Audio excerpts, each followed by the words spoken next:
Hey, Drive Tribe, Migz here, and I'm with Craig Hopkins from Cedar Hill, Texas. That's right. Craig, what car did you bring to the show today here at the Mission Classic? I've got a 1936 Mercedes-Benz 500K Special Roadster. It's a mouthful.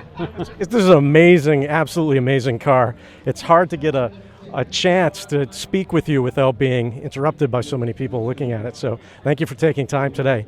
We're going to have you take a look and walk us around the car and show us all the special features. Yeah, this took us 7 years to restore this from a chassis and engine. But it was more than that. It was really a resurrection because the chassis frame was twisted and there was a hole through the engine block because whatever happened to it in the war was extremely violent.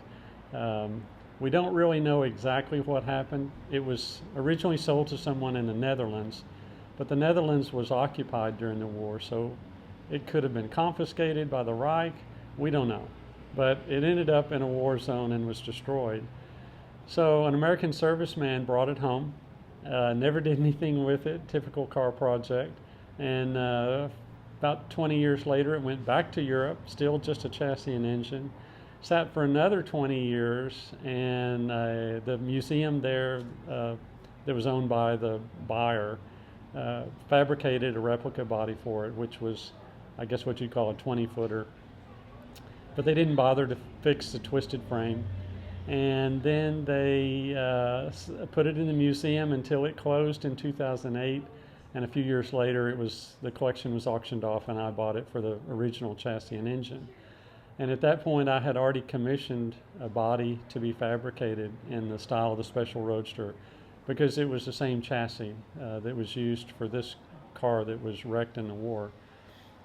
So it's 5-liter, straight 8, supercharged, and the work was done by Jim Friswold in Oregon, probably one of the America's finest restorers for these 500K and 540K automobiles. And he's got a team of people in Oregon that do various parts of the project, including Ken Dickman, who did the interior work, all the leather, canvas, and carpet, plus all the woodwork and metalwork that went with doing the trim work. And if any of your viewers were at Pebble Beach a few years ago, you may have seen the Best in Show winning Lancia that had the leather basket weave seats. That was Ken's work. So I give you some frame of reference to his level of skill. And the body, of course, there was nothing left of the original body. So this body was fabricated by Cass Naraki of Minnesota. And he was probably is the world's foremost expert on Special Roadster fabrication because he started restoring the original cars back in the 1980s, and as he had to replace parts on original cars, he was able to make templates and forms and bucks so that over the course of many years he got to the point where he had enough information that he could build the entire body. And so he did that work over the course of many years, including the ash wood frame that's under the steel body. And that in itself was a work of art.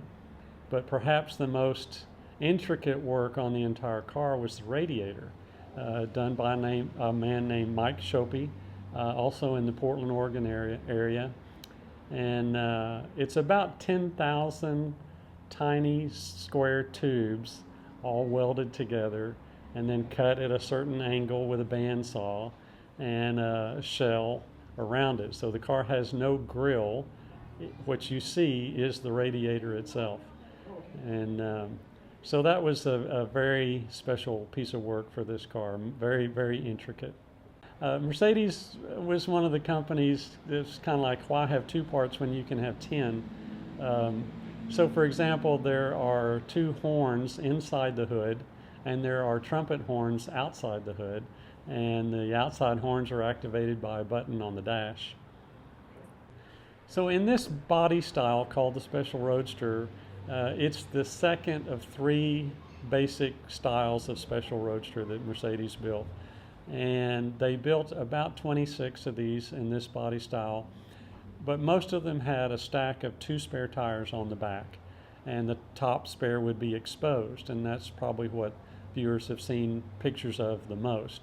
But some cars had a covered single spare in the back, as this car does, and they only made 8 of those. 2 were 500K and 6 were 540Ks. Neither of the 500Ks survived, and only 3 of the 6 540Ks survived in that body style with the covered spare. So this car left the factory in 1936 as a cabriolet, but there was nothing left of that body. But it was built on the same chassis with only very slight modification. It's the same chassis, same engine.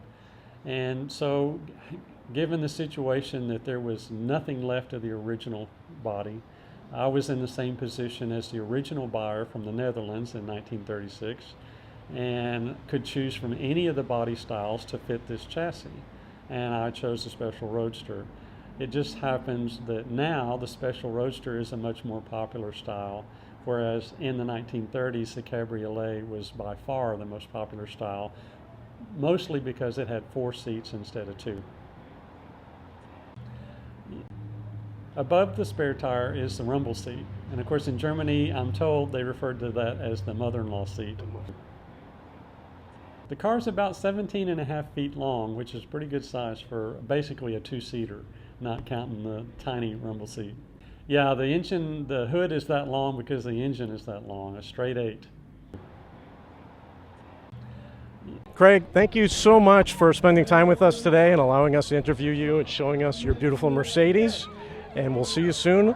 I'm sure we'll meet up with you at another show. I hope so. It's been my pleasure. What's the next show you're going to be going to? Next show will be Las Vegas. Las Vegas. Maybe we'll see you in Vegas. Okay. All right. Until then, we'll see you on Drive Drive.